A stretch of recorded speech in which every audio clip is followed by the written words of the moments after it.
Hello everybody, I'm SJM. Welcome back to Valhelsia 5. It's update day. Well, update day was a few days back, 3, 4, maybe 5 days by the time you're watching this. Just go over these pretty quickly here. AE2 added wireless terminals. There's bushier flowers. FPS reducer. This one's kind of cool for people with older machines or a little less performance beasts that like to run modded Minecraft. Maybe it'll induce me to actually try out some shaders. Jade, I don't know much about Jade to be honest yet. One of the big improvements is we now have JEI. So REI has been removed and we have JEI. Big thing with that is I can now do bookmarks. So doing these instructional videos, it'll be a lot easier to show recipes than having to fumble through REI and that stupid backspace functionality, which I have no idea what it's in there for. Trolled them. I just clicked the link. I don't know anything about this mod there. Looks pretty neat and can't wait to try out some of the stuff that's in it. So obviously REI was taken out there, updated a bunch of the mods as the mod authors work on their 1.19 versions. So just probably small things going on in there. And the big one here, which kind of invalidates a couple of my early episodes, and is you might be questioning me, throw your comments in the first two videos if you want, but change the recipes for the spellbook and Ars Nouveau to be more difficult. I in theory don't have a problem with this gating because the spellbook is super powerful, but ours has a lot of cool stuff that you can do without necessarily needing the spellbook, although one of the things that I'm going to be doing today does require it, so take that for what it is. Speaking of which, let's kind of just jump into it and take a look here. So I've worked on my house. I've got the outside pretty close to where I wanted. I'm not really happy with this entranceway here just yet, but I'll be working on it. Maybe a yellowish color might be good here, or gold color. But I kind of liken some of these create variants of the stones. And I'll just peek my head inside here, show you. I still just got my bed in there, but I did finish the floor and put down a couple of tatami mats. Just had a creeper explosion here. Destroyed 2 of my storage crates. That's not a big deal when I've got this many hanging around there.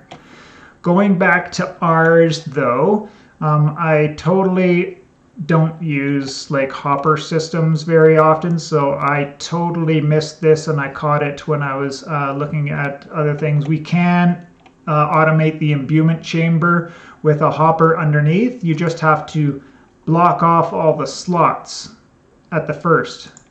See, now that I've taken that out, I've got a source gem block there, and this is going to be slowly working on crafting me source gems in the block form, because I did find a geode while I was down and about mining, so I've got lots of blocks of amethyst and now access to tons and tons of this stuff without having to continually go back and mine more lapis. So that is what I've done now to automate some of the source gem blocks.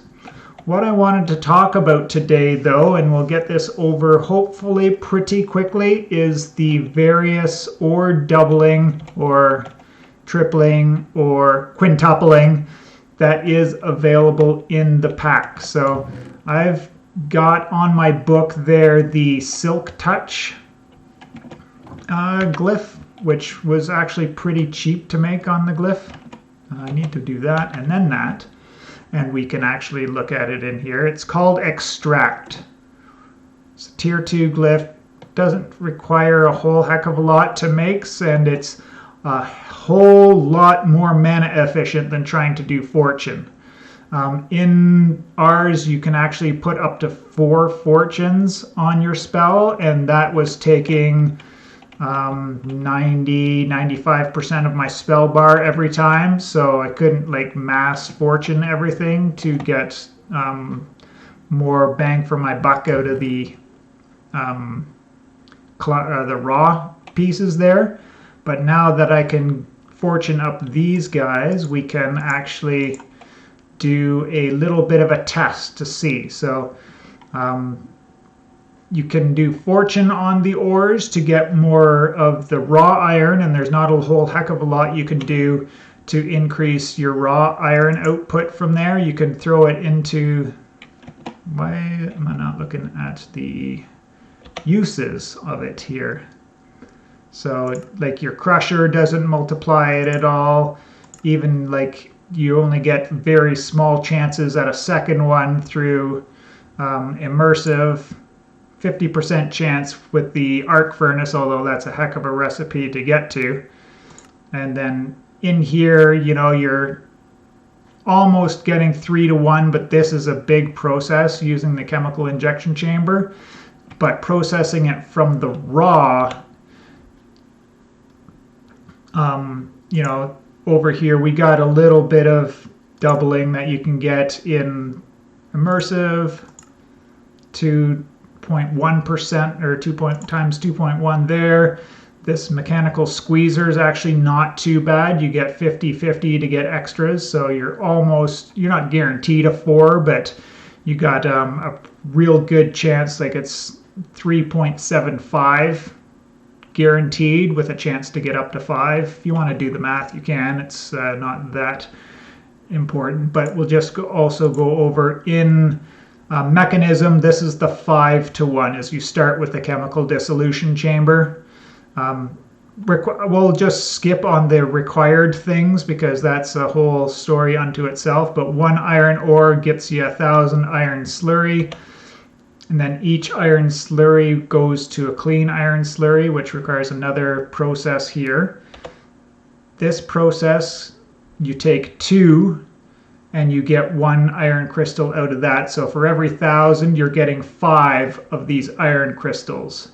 And that's your 5 to 1 processing. And then you've got to throw this iron crystal through 3 more processes before you're actually going to get something that you then have to smelt. So the use on this goes through the injection chamber to turn it into a shard. The shard goes to an iron clump. The iron clump goes to the dirty iron dust. You got to wash the iron dust, and then you can finally smelt this to get your ingot. So there is a lot of stuff to get there. It is a very power hungry process, and to get a lot of the balancing of your sulfuric acid generation and your other chemicals that you need to do the processes is all very tricky. There's actually a pretty easy ore tripling that you can get with the ores, and that's through mechanism. You just need to get the which we already have is the purification chamber. To get oxygen, it's not too bad. You just need 1 other machine to get oxygen, and then you put your ore in there and you'll get 3 iron clumps out of that, and then you gotta put it through 2 more processes, right? Crush it, then enrich it, and then you got your iron dust, which you can smelt. So 3 to 1 isn't too bad within mechanism itself, but I want to do a statistically significant test.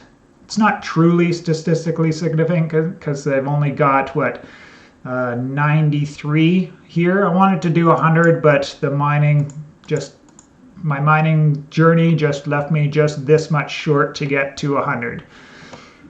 I'm not going to be able to do it all on in this episode because I'm definitely going to run out of source when I do this.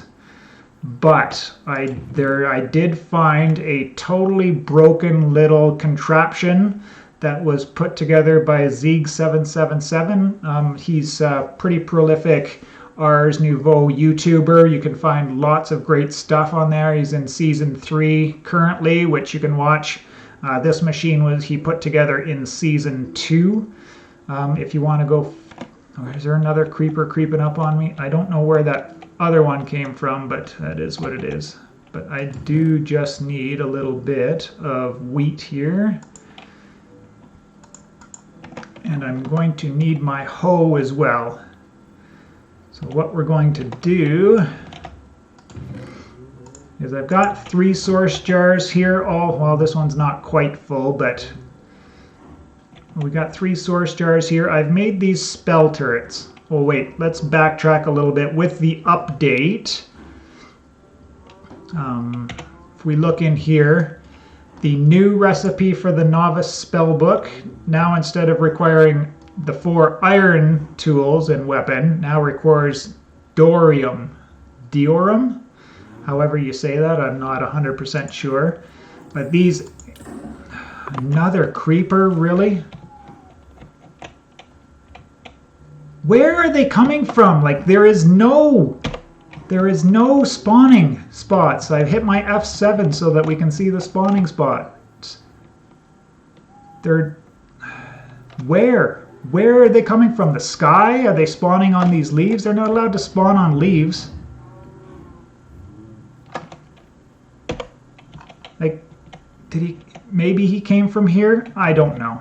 But at least this time he didn't break any of my stuff like he did over there. Just broke my farm down a little bit, which now I don't have that agronomic source link for my source reproduction for doing these source link things. Let's just face this way so I don't get snuck up on again.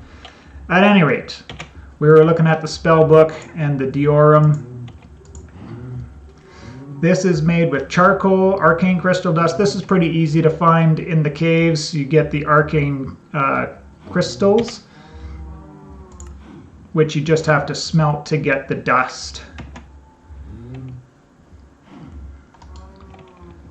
There, oh, there.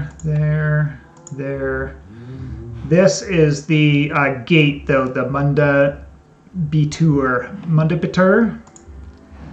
Requires more arcane crystal dust, requires you to get to the nether to get blaze powder, requires phantom membranes. They're not so bad, but getting the blazes might be a little bit of a bottleneck there. So each recipe there gets you 4 of these, and then you can use those in the only use for it is to make this diorum, and then you can do the math on how many you need to get to the spellbook. Then the next tier of spellbook in itself gets even worse, right? You need to get this polished jade, you need an obsidian skull. Polished rose quartz isn't too bad if you know the create mod, but then a couple more blaze rods. This is a carryover from the other one. And then the top tier void worm eyes, so we've got to fight void worms to get those. Stellarite, which is super rare. Dark nether star. This isn't too bad. It's just obsidian ingots around a nether star. It's not that horrible, truthfully. And the Totem of Undying, which requires you to find a woodland mansion or a raid, and the Wild and Tribute, which is one of the boss fights from Ars Nouveau.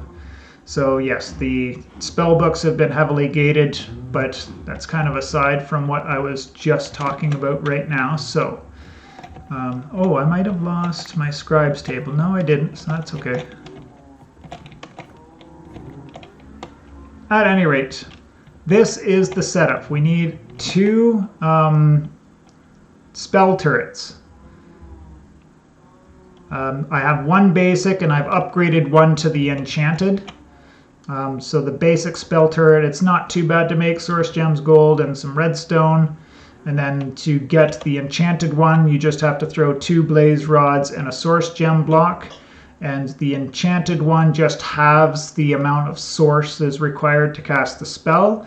And we're doing a really big spell on it. As you can see here, it's casting touch, break, and 4 times fortune. So we're getting fortune 4 off of this spell turret. And this guy is just placing a block and then picking up what's left over. So basically we'll put all of our ores into here, save for 1, because we need 1 to get the cycle started. And basically you just dig a hole and put a redstone torch in it, because these spell turrets require a redstone signal to operate. You can do a redstone repeating pulse if you want, but it didn't actually, like, I tried doing it, but it didn't really work for me. But maybe that's because it was going on and off too fast. Not 100% sure, but once I put a block down here, it will transmit the redstone signal to these 2 turrets, and they can do their work. And we're going to see all of this source disappear real quick. Oh, it destroyed, no, it didn't destroy that source jar, so that's not too bad. Let's get this guy put back down so he can supply source to this setup, and I'm just going to leave that there. So I'm going to start this and then breed all of the cows, I think is how I'm going to do it. Because the cow breeding, this many cows should do a good amount of source. Unfortunately, we're not going to have a lot of crops to regrow, but let's try this and you can see it in action. So I showed it a little bit there, but I wanted to get these guys going as quickly as possible and get my plants growing as quickly as possible. That's lasting actually a lot longer than I thought it would. Wow, it actually survived all of that. So yeah, that enchanted spell turret there actually did real good. So let me do the math here. I can't do this in my head. Well, it's 180, 192. So 8 from that is 237. So we're a little less than 3 times, so I don't think the fortune's actually worth it. Let me put this on a quick pause. We'll do some of the real maths. All right, so looking at here, so 64 times 3 stacks is 192, plus the 43 is 235, and we started with 93 ores. So that fortune 4 ended us up with 2.5 each. So just even doing that simplest mechanism is still a lot better than doing fortune. So interesting test, although that was a pretty neat little machine there. I really liked it. I tested it out with just, like putting in, I think 2 nickel ores before, like 1 nickel ore in the box and then 1 nickel ore to place down to start the circuit. And it went right away, so I knew it was real fast, but doing those 93 was a pretty neat experiment, and it's something that you can mess around with if you do get into Ars. It does require the spell book because you need to put down, you need a spell parchment, and you do need the scribe's table to do all of that, because you need to set the spell in your book, and then you can copy it to the parchment, and then you just kind of use the parchment on the spell turret. So this is place block item pickup. If I just use it there, it's now doing the touch break fortune times 4, which I had on this one over here. That's how you use the spell turrets, and typically, like, they do need a redstone signal. So just you can use a button there if you just want to do an instant, if you just wanted to do a one-off. A lever will give you a one-off as well. I tried doing a redstone circuit with the 2 repeaters, 2 repeaters and then the redstone going around there, but it didn't work. Didn't actually fire these off the way I wanted it to, so maybe not sure. Maybe we needed the redstone torch in this spot instead of a dust. Maybe that might work better for the circuit, but not 100% sure. But it just super compact, right? Needs a 2x2 plus 1 on the side. I think you might even be able to sneak this barrel in here. That would be fine. But yeah, that's what I wanted to cover for this episode. We found out the most optimal way to process our ores, and that's not fortune, unfortunately. So I wouldn't even bother with fortune on any of your things. Get into mechanism. Getting the 3-way is pretty easy. Oh, this is crafting there. So even in just this short, what are we now? We're almost 20 minutes in, and I've gotten 6 source gem blocks out of this automated setup. So that's really good there. So we can get massive amounts of source gems if you wanted to go through Ars and do some of the neater stuff. Like you can get rituals to make your crops grow faster, and you can auto harvest them with Ars without needing the spell book. So there's some cool things you can do without necessarily needing the big expensive recipe. Like I said, I'm not deleting my stuff. I'm just going to be greedy or selfish, whichever you want to call it, and keep it for now. I'll try not to show too much stuff on camera with it moving forward until we get a little bit deeper into the pack. But yeah, that's it for this one. I appreciate you for checking out the video, and we will see you in the next one.